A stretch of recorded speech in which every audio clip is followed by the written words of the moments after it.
말씀 요한복음 16장의 말씀입니다. 요한복음 16장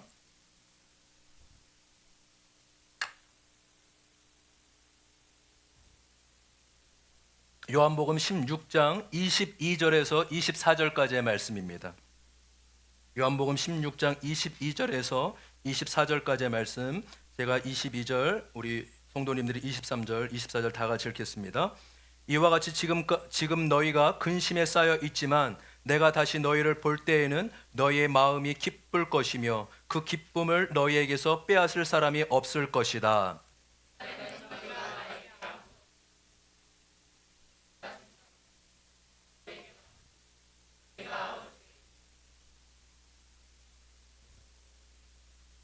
함께 읽습니다.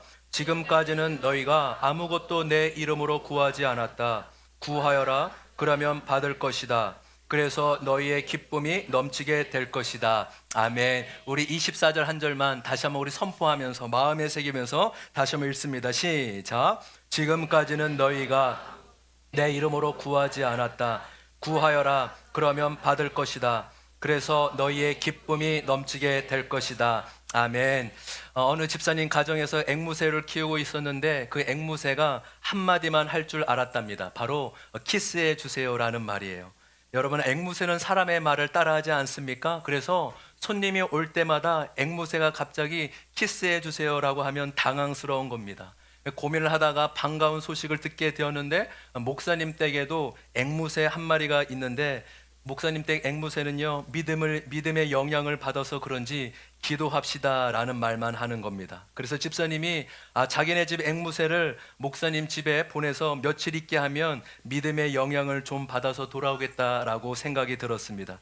그래서 목사님의 허락을 받고 그 앵무새를 목사님 댁에 찾아가 같은 우리 속에 앵무새를 집어넣습니다. 그랬더니 목사님 댁 앵무새가 어찌나 반가워하는지 모릅니다.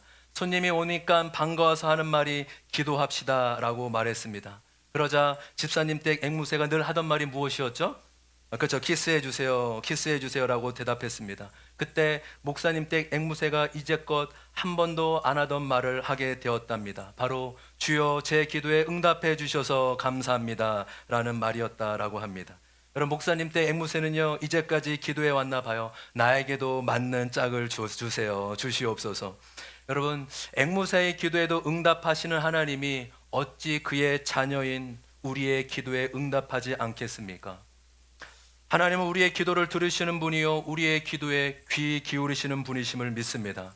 저는 오늘 요한복음 16장 이 말씀을 통하여서 기도에 대한 말씀을 함께 나눌 텐데, 저와 여러분이 기도에 대한 소망, 기도에 대한 간절함이 더 커지길 주님의 이름으로 소망합니다. 여러분, 요한복음 4장에 보면 예수님이 하나님이 어떠한 분이신지 말씀하시는 구절이 나와요. 요한복음 4장 24절 같이 한번 앞을 보면서 읽어볼까요? 다 같이 읽습니다. 시작.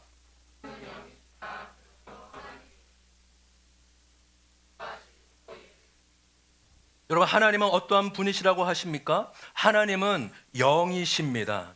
우리 한번 고백해 볼까요? 하나님은 영이시다. 하나님은 영이시다.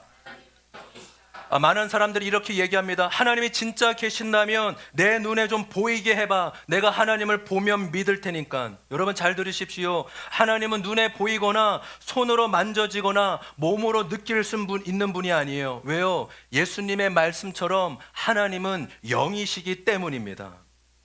여러분, 우리의 신앙생활은요, 여기서부터 시작돼야 되는 거예요. 하나님은 영이시기에 눈으로 볼 수 있는 분이 아니구나, 손으로 만질 수 있는 분이 아니구나, 이것을 받아들이고 인정하는 데서부터 시작되는 것입니다. 여러분, 그렇다면요, 보이지 않는 하나님을 어떻게 알고 어떻게 만날 수 있을까요? 창세기 2장 7절에 보면은 이렇게 말씀하고 있습니다. 주 하나님이 땅의 흙으로 사람을 지으시고 그의 코에 생명의 기운을 불어넣으시니 사람이 생명체가 되었다. 하나님이 우주 만물의 창조주이신 하나님이 인간을 창조하셨는데 어떻게 지으셨답니까? 땅의 흙으로 지으셨대요. 그리고 그것으로 끝나는 것이 아니라 생명의 기운을 불어넣으셨다라고 말씀하고 있습니다.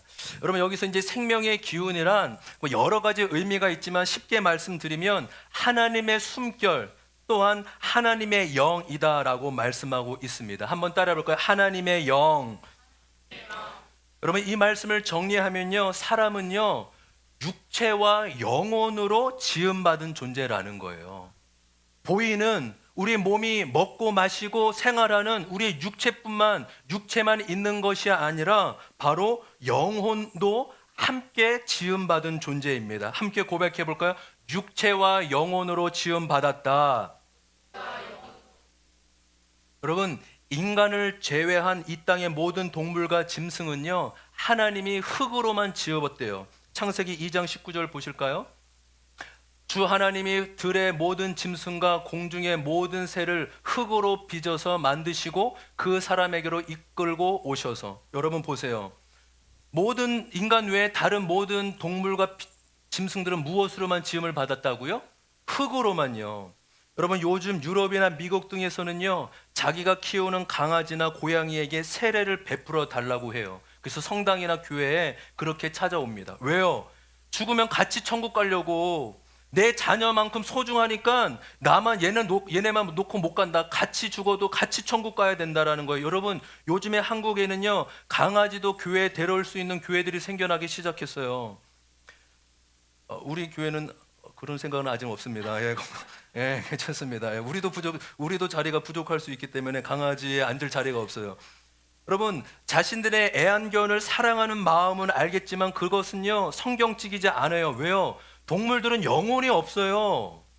동물들은 흙으로만 지음받은 육체만 있기 때문에 죽으면 그저 땅에 묻힐 뿐입니다. 그러나 인간은 영혼을 지니고 있기에 생명을 다해 죽으면 땅에 묻혀 육체는 흙으로 돌아가지만 영혼은 그렇지 않아요. 그렇다고 TV에 보는 것처럼 떠돌아다니는 귀신이나 조상신이 되는 것이 아니에요. 성경은 분명히 말하고 있습니다. 죽음으로 우리의 육체는 흙으로 돌아가지만 우리의 영혼은 죽음 뒤에 심판을 받게 된다라고 말씀하고 있습니다. 여러분, 저는 그 말씀을 믿어요. 히브리서 9장 27절의 말씀, 한 번 죽는 것은 모든 사람에게 정해져 있다. 그러나 죽음이 끝이 아니라 죽음 뒤에 심판이 기다리고 있다라고 성경은 말씀하고 있습니다. 그래서 모든 사람은요 죽으면 귀신이 되고 끝난다 아니에요. 우리의 육체는 흙으로 돌아가지만 우리의 영혼은 하나님 앞에 서게 되는 것입니다. 그래서 우리의 영혼은 천국과 지옥 두 곳 중에 한 곳을 가게 되고 영원히 그곳에 거하게 된다라고 말씀합니다. 여러분, 태아가요 엄마 뱃속에 있는 10개월은요 태어나서 살게 되는 지금 인생, 그렇죠? 8, 90년의 지금 인생을 위해서 준비되고 자라가는 시간입니다. 동일하게 이 땅에서 80년, 90년의 인생은 전부가 아니라 다음 생인 영원한 세상을 위하여, 영원한 삶을 위하여 준비하고 자라가는 시간이라고도 말할 수 있습니다. 여러분, 그래서요 우리의 육이 무너져도 영이 새롭게 되고 구원 얻을 수 있다면 그것이 은혜이고 축복임을 믿습니다. 저와 여러분이 영원한 관점, 물론 80년, 90년 이 땅에서도 잘 되고 잘 살면 좋죠. 그러나 그것보다 더 중요한 것이 영원한 삶 가운데 잘 사는 것이 중요한 것임을 믿습니다. 여러분, 이렇게 인간은요 육체와 영혼으로 지음을 받았어요. 보이지 않는 하나님을 어떻게 만날 수 있을까요? 하나님은 영이시기에 우리의 육체가 아니라 우리의 영혼이 만나는 거예요. 여러분, 우리 찬양은요 그냥 노래가 아니에요. 세상 노래의 가사가 아닙니다. 찬양은 영감 있는 하나님 앞에 우리의 마음과 영혼을 다해 드려지는 찬양임을 믿습니다. 그래서 찬양 가운데 하나님을 만나는 거예요. 하나님을 높여드리는 것입니다. 그래서 우리 한번 고백해 볼까요? 영이신 하나님과 우리의 영혼이 만나는 것이다. 아멘. 요한복음 1장 1절 말씀 같이 한번 읽어봅시다. 다 같이 읽습니다. 시작. 태초에 아멘. 아멘. 말씀이 하나님과 함께 하셨고 그 말씀이 하나님이시다라고 말씀하고 있습니다. 요한복음 6장 63절입니다. 제가 읽겠습니다. 생명을 주는 것은 영이다. 육은 아무데도 소용이 없다. 내가 너에게 한 이 말은 영이요 생명이다. 하나님의 말씀, 그러니까 이 말이 무엇입니까? 예수님의 말씀, 하나님의 말씀이죠. 하나님의 말씀이 바로 영이고 생명이다라고 말씀하고 있는 것입니다. 다시 말해 우리는 하나님의 말씀을 통해 하나님을 알아가고 하나님을 만나는 것입니다. 여러분, 이 말씀이라고 하는 것이 이 성경적 자체가 하나님이라는 게 아니에요.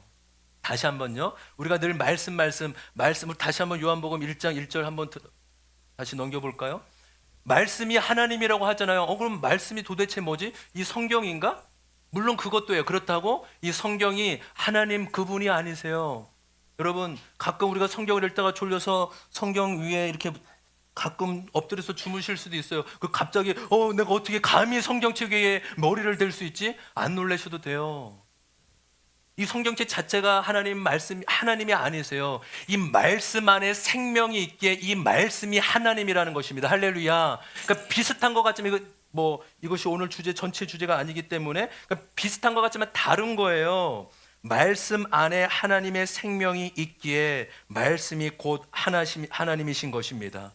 그래서 우리는 말씀을 읽을 때, 말씀을 들을 때, 말씀을 깨달을 때 하나님을 만나는 것입니다. 여러분 오해하시면 안 돼요.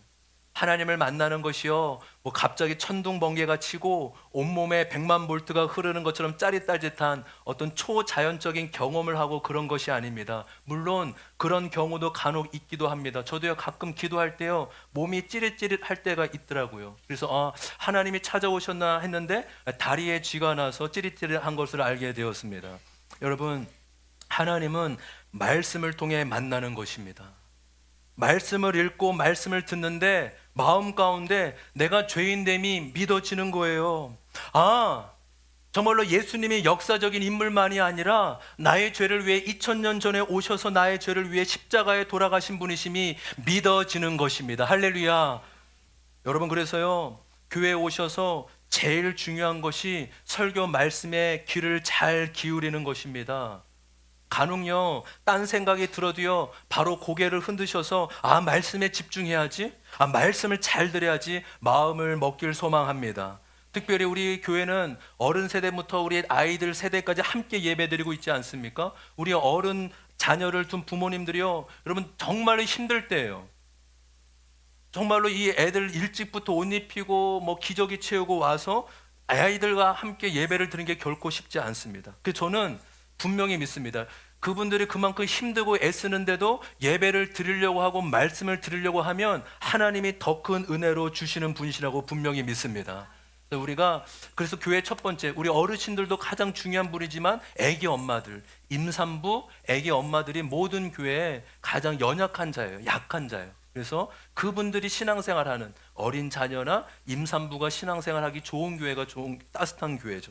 여러분, 우리 모두가 하나님의 말씀을 청종하고 귀 기울이는 은혜가 있기를 소망합니다.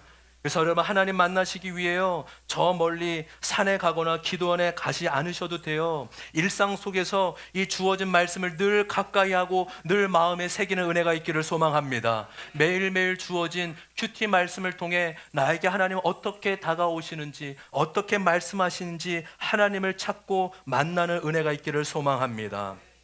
또한 하나님을 만나고 하나님과 동행하는 은혜의 통로를 주셨는데 바로 기도입니다.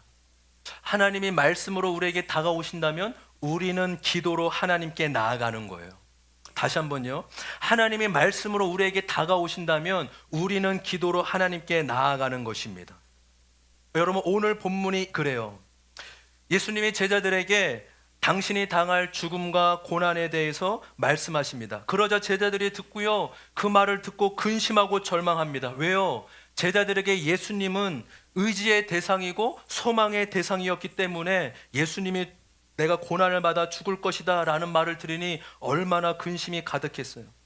예수님이 그런 제자에게 지금 말씀하시는 거예요. 나는 떠난다. 그렇지만 내가 너희를 홀로 납두지 않을 것이다.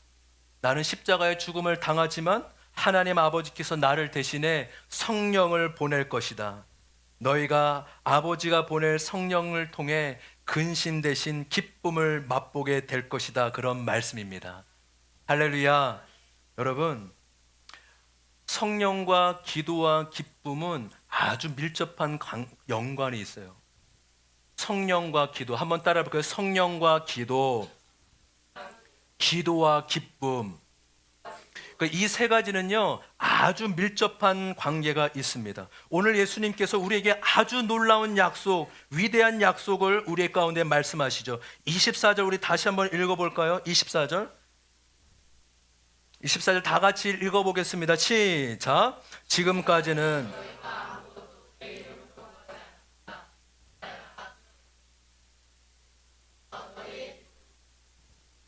할렐루야. 여러분 이 말씀을 주목해 보십시오. 너희가 내 이름, 예수님의 이름이죠.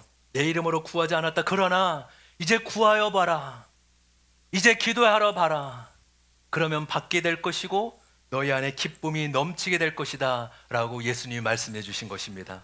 여러분 이것을 많은 사람들이 개역개정 말씀으로 외우지 않습니까? 개역개정 16장 24절 제가 읽겠습니다. 지금까지는 너희가 내 이름으로 아무것도 구하지 않았으나 구하라. 그리하면 받으리니 너희 기쁨이 충만하리라. 할렐루야.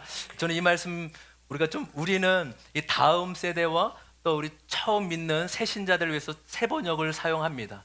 그런데 보통 우리 개역개정도 많이 사용하지 않습니까? 그럴 때 여러분 말씀은 좀 개역개정으로 외우시는 게 조금 더 편합니다. 다시 한번 외우는 마음으로 다 외우셨으면 좋겠어요. 다시 한번 고백해 볼까요? 시작. 지금까지는 너희가 내 이름으로 아무것도 구하지 아니하였으나 구하라. 그리하면 받으리니 너희 기쁨이 충만하리라. 할렐루야.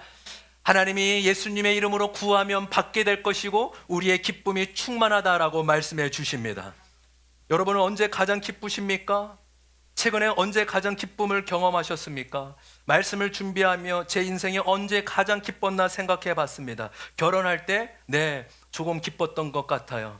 대학에 붙었을 때요, 네, 기뻤습니다. 무엇보다 큰딸 선빈이를 낳았을 때 엄청 기뻤던 것 같습니다. 근데 그때만큼 기쁘고 감격스러운 순간이 있었습니다. 제가 20대 초반에 아마 한 22살 정도 됐던 것 같아요. 기도원에서 혼자 올라가 기도하는데 그곳에서 방언을 받았습니다.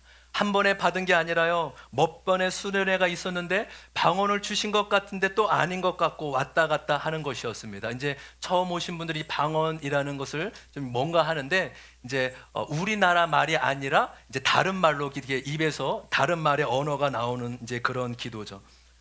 기도원에서 혼자 올라가 기도를 하는데 입술에서 방언 기도가 나오는 거예요. 너무나 자연스럽고 끊이지 않게 나와서 하나님이 방언을 주셨구나 하는 확신이 들었습니다. 그러면서 제 마음 가운데 기쁨과 환희가 넘쳤습니다. 방언을 받아서 그렇기도 하지만 그것보다 하나님이 내 기도를 들으셨구나, 하나님이 내 기도에 응답해 주셨구나, 이 사실 때문에 감격이 넘쳤던 것입니다. 여러분 그 순간이요, 이 천지 만물을 창조하신 크신 하나님이 아무것도 아닌 작은 나를, 나의 기도를 하시고 들어주셨다는 그 사실이 너무 크고 감격스러웠던 것 같습니다. 저는요 그 순간 창조주 하나님이 저의 아버지로 믿어지는 시간이었던 것 같아요. 야, 정말로 하나님이 나의 기도를 1년 동안의 그 방언을 사모으고 하나님 더 깊이 알길 소망합니다, 하나님 더 깊이 기도하길 소망합니다 라는 그 기도 제목을 들으시고 하나님 응답해 주셨다. 그리고 그 하나님이 천지 만물을 창조하신 나의 아버지다 라는 믿어지는 사실이 너무 기뻐서 얼마나 기쁘고 감격했는지 모릅니다. 여러분 기도 응답 자체도 기쁘지만 우리 기도를 들으시는 분이 우리의 창조주심을, 우리의 아버지심을 아는 것이 더 큰 감격이요 은혜임을 믿습니다. 여러분 누가 알까요? 기도하는 자가 압니다. 기도 응답을 경험하는 자가 압니다. 제자들 교회에서 청년 사역을 하면서 많은 청년들이 물어옵니다. 목사님, 배우자 기도는 어떻게 해야 돼요? 어떻게 해야 좋은 배우자를 만날 수 있어요? 그러면 제가 늘 이렇게 얘기했어요. 얘야, 나도 배우자 기도를 잘 안 해봐서 몰라. 그냥 하나님 알아서 주세요 라고 그랬더니 나에게 딱 맞는 배우자를 허락해 주신 것 같다. 정말 그래요.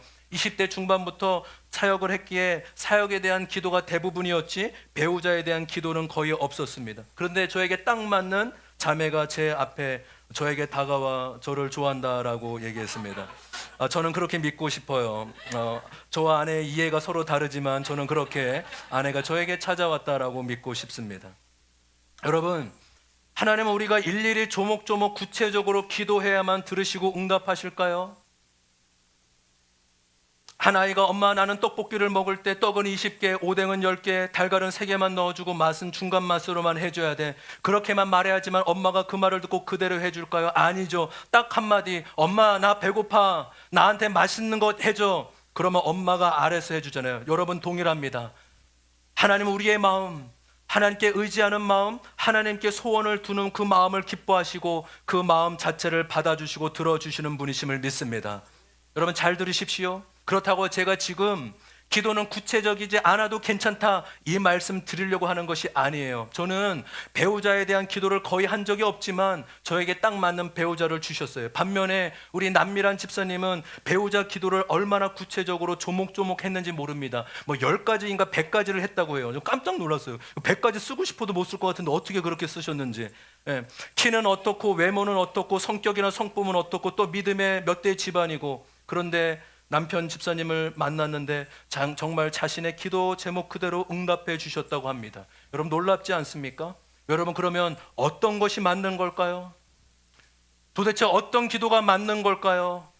이것도 맞고 저것도 맞는 것입니다. 근데 중요한 것은 무엇일까요? 누가 더 기쁨이 클까요? 제가 더 기쁨이 클 것 같아요? 남미란 집사님이 더 기쁨이 클 것 같아요? 그렇죠. 왜요? 조목조목 기도한 것에 대해서 하나님이 일일이 응답하셨음을 경험하고 알았기 때문인 것입니다. 여러분, 하나님이 몰라서 구체적으로 기도해야 되는 것이 아니라 우리에게 더 큰 기쁨을 경험하라고 그렇게 기도하라고 하신 것입니다. 여러분, 이 사실 놀랍지 않습니까? 저는 이 사실을 알고 깜짝 놀랐어요. 여러분, 저건 가끔 그 반응을 좀 해주시길 바랍니다. 할렐루야.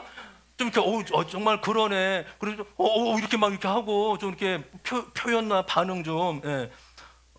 할렐루야. 저는요 정말 놀랐어요. 야, 하나님을 위해서가 아니라 오히려 나의 기쁨을 위해 하나님이 구체적으로 기도하라고 하시는 거구나. 여러분 하나님 얼마나 좋으신 분이에요. 하나님 정말 기가 막힌 분 아니십니까? 나는 네가 뭉뚱거려 기도해도 알아. 그런데 네가 기쁨을 더 충만하게 느끼기 위해, 네가 일일이 더 확인받기 위해 구체적으로 기도하면 놀라운 기쁨이 임하게 될 거야.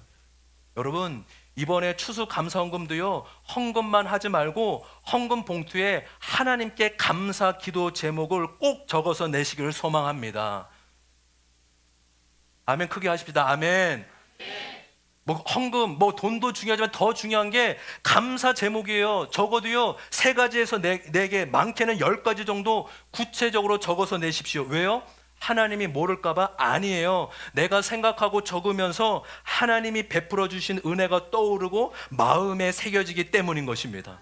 저도요 다른 것은 안 보지만 우리 성도님이 매주 헌금할 때 그 감사 헌금에 적힌 감사 제목 그거 같이 읽으면서 하나님 감사합니다. 우리 성도님에게 이런 감사함이 있네요. 저도 감사한 마음을 올려드립니다 라고 읽으면서 감사하며 기도합니다. 여러분 하나님은 우리 기도에 응답해 주시는 분이심을 믿습니다. 작년 말인가 올해 초인가 우리 안영란 성도님한테 전화가 왔어요. 목사님 정말 신기한 일이 일어났어요. 늘 차로 다니면서 마음으로는 기도하곤 했는데 조금 힘든 일이 있어서 처음으로 목소리를 크게 내서 기도했다고요. 하나님 힘이 듭니다. 저 좀 도와주시고 저희 회사 좀 도와주세요. 그렇게 했다고 합니다. 그런데 그렇게 기도한 그날인가 그 다음 날인가 여러분 인천에요 주한 장로교회라고 우리 한국에 뭐 한 5만 명 10만 명 되는 아주 대형 교회입니다. 그 어린이 부서 사역자에게 전화가 왔다라는 거예요. 아이들에게 교회에서 줄 선물을 주문하는 겁니다. 그래서 그 전화를 받고 얼마나 놀라서 기뻤는지 전화를 하신 거예요. 왜요? 하나님 앞에 정말 도와달라고 기도했는데 하나님이 들어주셔서 감사해서 전화가 온 겁니다. 근데 이제 그렇게 기쁘면서 얘기하면서 이제 마지막에 목사님 그런데 아직 마무리 확정된 게 아니라 좀 더 지켜봐야 한대요. 주말이 지나서 교회에 허락이 떨어져야 이렇게 최종 승낙이 된대요. 기도해 주세요. 여러분 주문한 분이요. 우리 하나님은 참 스릴 있으신 분이에요. 여러분 하나님은요 한 번 해주시면 좋은데 때로는 밀당에 능하신 분이십니다. 왜 그런지 아세요? 그 가정 가운데 하나님의 손 놓지 말라는 거예요. 그것 자체도 귀하지만 하나님 그분이 더 귀하기에 너 그거 받는 것도 기쁘지만 그 시간을 통해 나하고 교제하고 나를 의지하는 게 더 중요하다는 것을 알려주기 위한 것입니다. 근데 갑자기 며칠 지나서 그분한테 좀 어려울 것 같다고 이렇게 전화가 왔다는 거예요. 그래서 조금 실망했는데 그래도 뭐 어쩔 수 없지. 근데 또 며칠 전에 주말이 지나 그 교회에서 원래 주문한 것보다 한 반 정도 줄여서 미안하고 감사해서 그분이 다시금 주문하겠습니다. 죄송하지만 그래도 반 정도만 줄여서 주문하겠습니다. 우리 안영란 성령이 그때 신앙생활하고 이제 아내 통해서 처음 교회 와서 신앙생활하는데 그때 하나님이 살아계신 분이 맞구나. 하나님이 정말 내 기도에 들어주시는 분이 맞구나라는 것을 경험하였습니다. 여러분, 지난주에 우리 교회 안에 엄청 기쁘고 감사한 일이 있었죠. 우리 성도님 중에 부모님이 그동안 교회를 한 번도 안 다니시다가 처음 주일에 교회 다니게 된 일도 있었습니다. 그리고 무엇보다 우리 모르시는 분들도 많으실 텐데요, 우리 배주영 집사님이 임신하게 되셨어요. 여러분, 저도요 우리 지난 주일 오후에 듣게 되었는데 그 소식을 듣고 얼마나 기쁘고 감사했는지 제가 마치 기도한 것처럼 기쁘고 감사하더라고요. 우리 집사님이 40 중반 하기라는 조금 애매해요. 왜냐면 40 후반으로 넘어가고 있는 나이기 때문에. 여러분, 이제 결혼한 지 한 2년 정도 됐는데 하나님이 태의 열매를 여셔서 임신하게 하셨습니다. 아직은 조금은 조심할 때이고 우리 태아의 건강을 위해 함께 기도해 달라는 마음으로 말씀드리는 겁니다. 물론 첫 번째가 하나님의 은혜이지만요, 특별히 우리 전병희 권사님이 아기 임신을 위해 얼마나 많이 기도했는지 몰라요. 결혼할 때부터 지금까지 아기를 달라고 포기하지 않고 기도하셨대요. 저는요 개인적으로 직접적으로 집사님께 말씀드리지 않았지만 입양에 대한 좋은 마음이 있어요. 그래서 저희 아내는 입양하자고 하는데 제가 자신이 없어서 괜찮다고 이제 3명만 해도 충분하다 하지만, 그러니까 입양에 대한 열린 마음은 있어요. 그래서 하나님의 아기를 주시면 너무 감사하지만 혹시 안 주셔도 영적인 자녀나 입양 등을 통해서 자녀를 키우셔도 좋겠다, 이런 마음이 있어서 기도를 많이 못한 것 같습니다. 물론 두 분을 만나게 준 출발점이 저니까 그게 더 중요하겠죠. 늘 잊으시면 안 돼요. 제가 이렇게 소개해드렸기 때문에. 그런데 우리 권사님이요 포기하지 않고, 여러분 놀랍잖아요. 그렇죠. 우리가 포기하면 안 되지만 그냥 마음이, 인간이 그럴 수 있는데 늘 기도하셨다니 그 얘기를 듣고 첫 번째가 하나님 우리의 기도에 응답해 주셨다고, 너의 기도 나의 기도에 응답해 주셨다고 얼마나 기쁘고 감사했는지 모릅니다. 정 권사님이 대신 감사헌금 하십시오. 하나님 제 기도에 응답해 주셔서 감사합니다. 제 기도에 응답해 주셔서 감사합니다. 여러분, 하나님은 우리의 기도를 들으시고 응답해 주시는 분이십니다. 어떻게 하나님을 만납니까? 어떻게 하나님이 살아계신 것을 알 수 있습니까? 바로 기도를 해보시면 압니다. 기도는 어려운 게 아니에요. 하나님은 영이시기에 내 눈을 감으면 내 눈앞에 계셔요. 하나님 안 계신 곳이 없어요. 그리고 대화하듯, 내 아내나 남편에게 얘기하듯 하나님이 내 눈앞에 계신, 영으로 계시기에 믿고 하나님 앞에 내 마음의 고백을 하는 거예요. 하나님, 제가 하나님을 알고 싶습니다. 하나님 정말로 살아계신다면 저를 만나 주십시오. 그대로 말하고 고백하는 것입니다. 최근에 우리 교회 올 한 해 우리 교회에 와서 처음 신앙생활하다가 오신 분도 계세요. 여러분, 정말 하나님이 살아계신 것이 궁금하지 않으십니까? 정말로 하나님이 존재하시는지 알고 싶지 않으십니까? 그러면 기도를 해보시길 바랍니다. 말씀드린 대로 솔직하게 하시면 돼요. 하나님, 정말 살아계신 것 맞나요? 살아계신다면 저에게도 경험해 주시고 저를 만나 주세요. 이렇게 기도해 보시길 바랍니다. 우리 같이 적용 질문 같이 한번 읽어볼까요? 적용 질문입니다. 시작. 최근에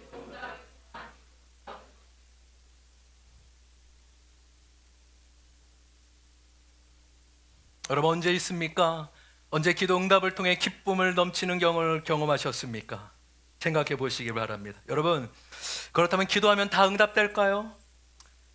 어느 설교 제목을 보니까 기도는 만병통치약이다 라고 하는데 정말 맞을까요? 믿는 자들이 늘 자주 하는 말, 기도하면 다 돼. 여러분, 이 말이 정말 맞을까요? 여러분, 이 말은요 맞기도 하지만 틀리기도 합니다. 언제 맞냐면 내 이름으로 기도할 때입니다. 여러분, 여기서 내 이름이란 무슨 기도죠? 내 이름으로 기도할 때 맞는 말이라니까요. 그 내 이름이 누구 이름이에요? 그렇죠. 예수님의 이름이잖아요. 할렐루야. 지금 우리 요한복음 16장, 그렇죠. 내 이름 계속했잖아요. 내 이름이 누구라고요?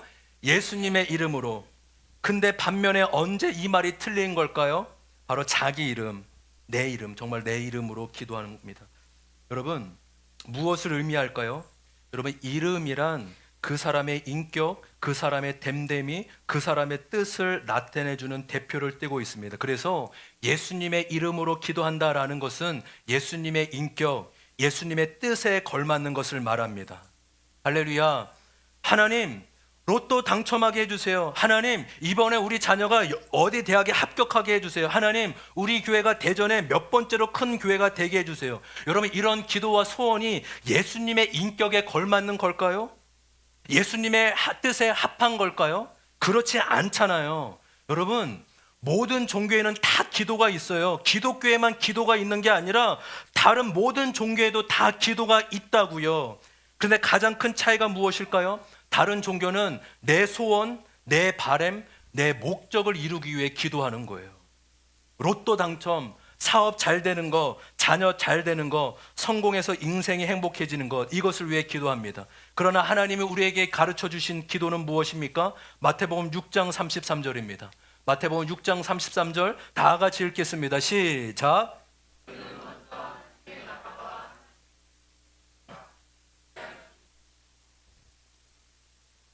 할렐루야.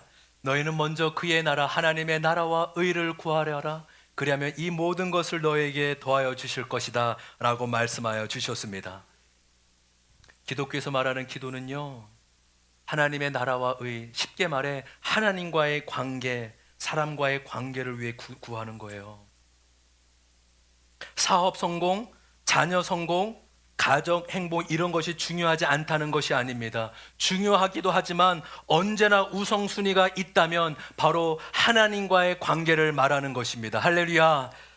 하나님과의 바른 관계를 위한 기도, 하나님의 선하신 뜻을 이루는 기도를 하는 것입니다. 왜요? 하나님과의 바른 관계와 그분의 나라를 위하면 이 모든 것이 무엇이에요? 말씀드린 대로 우리가 필요로 하는 것, 내 사업, 내 직장, 내 자녀, 우리 가정의 평안, 이 모든 것들을 더하여 주신다고 하는 것입니다. 여러분, 이 순서 바뀌면 안 돼요. 이 순서가 바뀌면 기독교와 다른 종교는 아무 차이가 없어요. 다른 모든 종교는 이것만 구해요. 근데 하나님, 예수님이 우리에게 가르쳐 주신 기도는 너희는 먼저 언제나 나의 관계를 위해 구하라. 나의 뜻을 구하라. 그리하면 너에게 필요한 모든 것을 내가 줄 것이다 라고 약속해 주셨습니다. 할렐루야. 이 말씀도 다 마음에 새기고 외우셨으면 좋겠어요. 기도에 대한 놀라운 은혜의 말씀이 있지 않습니까? 마태복음 7장 11절의 말씀입니다. 마태복음 11장 다 같이 읽습니다. 시작.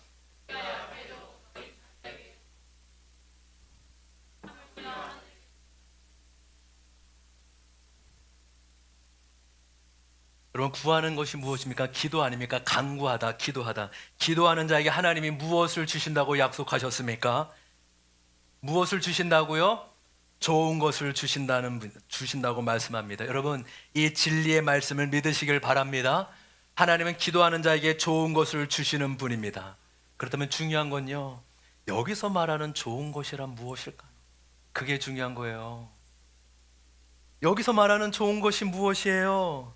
여러분, 자녀가 보기에 좋은 것과 부모가 보기에 좋은 것이 다를 수 있어요. 여러분, 학교 앞에, 지금은 별로 않지만 저희 때만 해도 학교 앞에 문방구가 3-4군데 정말 많지 않았습니까? 거기에는 필요한 문구만이 아니라 떡볶이, 튀김 같은 분식을 파는 곳이 있었습니다. 학교가 끝나면 3-4시가 되면 배가 출출할 때죠. 그러면요, 아이들이 그곳에 엄청 몰려갑니다. 왜요? 맛있고 자극적인 떡볶이가 튀김을 먹기 위해. 먹으면 맛있어요. 먹으면 배부른 포만감이 있습니다. 그런데 그걸 먹고 집에 가면 엄마가 해준 밥을 먹기 싫어요. 왜요? 이미 분식으로, 이미 과자나 떡볶이로 자신의 입맛을 가득 채웠기 때문입니다. 아이가 보기에 분식이 좋은 것 같지만, 군것질이 좋은 것 같지만 좋은 게 아니죠. 엄마가 해주는 따뜻하고 건강한 밥이 좋은 것입니다. 제가 저희 자녀에게 자주 하는 말이 있어요. 얘야, 누구야, 결혼하기 전까지는 부모의 건의 아래에 있는 거야. 혼자 결정하지 말고 부모와 함께 결정하는 거야. 그리고 결혼하면 남편과 함께 결정하는 거야 라고 얘기합니다. 자녀는요, 그래서요, 부모의 허락과 축복 아래 결혼해야 합니다. 내가 보기에 좋은 배우자와 부모님이 보기에 좋은 배우자가 다를 수 있어요. 그럴 때 에이, 우리 부모님은 믿음이 없기에 세상적인 기준을 가지고 있어서 어쩔 수 없어. 내 마음에 들면 되지 뭐, 이럴 수 있잖아요. 근데 여러분, 그러시면 안 돼요. 그걸 하나님 안에 부모님이, 그분이 믿음이 있는 분이면 좋지, 믿음이 없으셔도 부모님의 허락과 축복 아래 기도를 허락할 때까지 기도로 준비하셔야 되는 거예요. 기도해야 되는 거예요. 왜요? 결혼 전까지는 언제나 부모님의 거리 아래 자녀가 있기 때문이죠. 그래서 여기서 11절에 말하는 좋은 것이란 아버지 하나님이 자녀를 위해 주고 싶어하는 선한 것을 말합니다. 일시적인 것이 아니라 더 크고 영원한 것을 말하고 있습니다. 돈이 없을 때는 하나님을 잘 믿었어요. 그런데 오히려 돈을 많이 벌고 나니까 세상의 정욕과 즐거움에 빠져 하나님을 멀리하고 하나님을 떠났습니다. 그때 좋은 것은요, 성공이 아니라 오히려 그 성공을 뺏어가서 하나님께 돌아오게 만드는 것이 좋은 것입니다. 할렐루야. 건강이 회복되는 것도 좋은 것입니다. 그러나 건강을 잃고 하나님을 만나 영원한 생명을 얻은 것도 더 좋은 것입니다. 여러분, 이것이 구속사 아니에요? 우리 교회가 구속사 요즘에 이게 뭐에 다른 게 아니에요. 때로는 육이 무너져도 영이 새롭게 된다면, 구원이 정말로 임하게 된다면 그것이야말로 인생의 가장 큰 축복이라고 성경은 말씀하고 있습니다. 여러분, 때로는 부모가 자녀가 힘든 걸 아는데도 안 도와줄 때가 있습니다. 도와주는 게 오히려 독이 될 때가 있어요. 자녀가 도박으로 돈을 잃게 되는 경우가 있습니다. 물론 한두 번 도와줄 수 있어요. 그런데도 정신을 못 차리고 계속 도박에 빠져 인생을 탕진합니다. 사채까지 쓰고 사기를 쳐서 남에게 피해를 끼칩니다. 그때는요, 돈으로 도와주면 안 돼요. 마음이 아프더라도 오히려 감옥에서 죗값을 기르고 자신의 행위에 대해서 통감하는 게 나은 도움입니다. 왜요? 그래야만 끊을 수 있기 때문이에요. 그럼 몇 달 전에요, 한 정치인이 자신의 아들이 마약을 끊지 못해 마약을 하고 있다고 신고해서 아들이 잡혀간 거 여러분 아세요? 모르시나요? 네, 오직 바이블, 오직 성경 말씀밖에 우리는 신문 기사 이런 거 전혀 관심이 없기 때문에 한 달 전쯤에 우리 정치인 중에 자신의 자녀가 마약을 한다고 해서 경찰에 신고해서 잡아갔어요. 감옥에 데리고 가달라고. 아마 처음부터 그러지 않았겠죠. 그 아들이 세 번째인가 중독자예요. 세 번째가 여러 치료를 했는데도 안 되는 거여서 자기 힘으로 안 되고 통제불능이고 더 망가지니까 일부러 아버지가 신고한 거예요. 물론 그 중간에 해결이 되었으면 더 좋았고 감옥까지 안 갔으면 더 좋았겠지만 최후의 방법이 그냥 자녀를 감옥 보내는 겁니다. 여러분, 그 아버지가 아들을 미워서 감옥 보낸 걸까요? 아니에요. 정말 살리려고 한 거예요. 정말로 새 사람 만들려고 그렇게 한 겁니다. 제가요, 그래서 그 말씀을 주면서 그 분이 떠올라서 해서 전화해야지 했는데 혹시 아니면 어떨까? 그렇죠? 저는 그 좋은 뜻에서 보냈을 거라는데 혹시 아들 미워가지고 진짜 이 통제불능이다 잡아가라 해서 그래서 어제 다시 검색해봤는데 맞아요. 제가 느꼈던 이 아버지가 아들을 살리려고 감옥에 보내는 게 그 뜻이 맞더라고요. 그 아들도 그것을 동의하고 마약을 하게 될 때 내가 이번에도 하게 되면 아빠 나 신고해서 감옥 보내게 해달라고 그렇게 얘기가 됐대요. 여러분, 때로는 하나님이 내 기도에 아무런 응답이 없고 아무런 역사가 없는 것처럼 여겨질 때가 있어요. 내 상황은 너무 힘든데 하나님이 아무것도 도와주진 않는 것 같아서 하나님이 저 멀리 계신 것처럼 느껴져서 너무 힘들 때가 있습니다. 여러분, 그럴 때요, 하나님은 우리의 힘듦을 모르는 분이 아니신 것을 여러분 아시길 소망해요. 그럼에도 때로는 지켜보실 때만 있는 것 같아요. 그 이유는요, 관심이 없어서가 아니에요. 오히려 그 시간을 통해 더 크고 더 귀한 것을 가르쳐 주시기 위함입니다. 아버지가요, 자녀를 잘 되게 하는 거, 자녀를 다 들어주는 게 아니라 자녀가 스스로 힘으로 세상을 헤쳐나가게끔 그 힘을 기르게 하는 것이 가장 큰 도움인 것이죠. 마찬가지로 하나님도 동일한 마음이에요. 하나님 우리의 기도에 응답을 안 해주시는 것이 아니라 우리의 선택, 우리의 자유에 대한 책임도 내가 져야 함을 가르쳐 주고 계신 것입니다.